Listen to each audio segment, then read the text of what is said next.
Lauren, tell me a little bit about your role in the Sports and Recreation Partnership here in Kilkenny.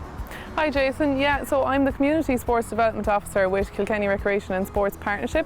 So what we do is we kind of work within the community in Kilkenny City and County to promote and support communities and groups to engage in physical activity. Recently you hosted and piloted a Walking the Talk programme for men. How did that go for you?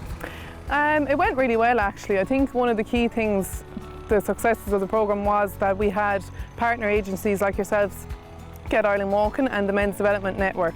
So that enabled us to reach a wide range of men and the right target group. That provided them with a kind of a support network because they were in a group walking, so it makes it a little bit easier for them to get out and go for a walk.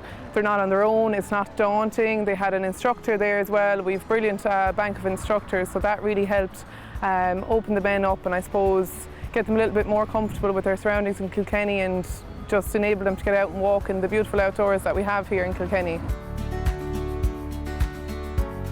Now, can I jump on to yourself first? You're the Training and Development Officer with the Men's Development Network and you've been heavily involved with the Walking the Talk programme here. The idea for Walking the Talk came very simply putting a lawn one day and looking around after I was finished and saying, isn't the outdoors glorious?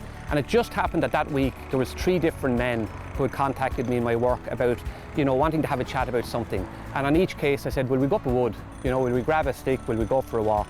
And for those 3 conversations, it just felt so normal to be out in the great outdoors, the glorious outdoors, and chatting. And out of that, the idea for just Walking the Talk came. And Colm, there's a huge network out there of support for men. Absolutely, Jason. And you can't undervalue the importance of building a community. And that's what we did here in Kilkenny. So when it came to the recruitment process, we're here in Kilkenny, a great hurling county, reaching out to the GAA clubs, reaching out to the leader partnerships, leading out to all those different community sports groups, etc. in the city and county.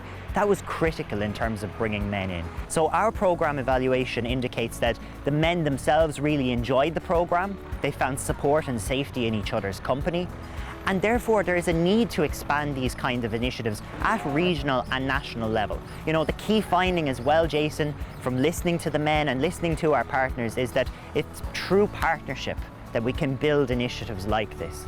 I think the take home for me, Jason, was simply this, that the real enjoyment of being in the outdoors, first of all, for a group of men who didn't know one another, who hadn't been part of even a programme like it before, and just to start walking in the support that we had for one another, to use some of the questions that we brought along to reflect. I know for myself and for many of the men, we had really significant conversations that were indeed life-enhancing, and friendships were made through that programme for definite. And for me, and talking to yourself and talking to Lauren and yourself, Lorcan, tutor finished with the programme at the end, men continue to walk. That's a real success. That's absolutely right, Jason. One of the great successes of this programme is that group of men continue to meet on the Wednesday morning, nearly 12 months on, supporting each other, walking and talking. The simplicity, the beauty of it, the fact that it still continues to this day, without the support of the partners, that the group are self-sustained, self-sufficient, continuing to support one another, that's what it's all about.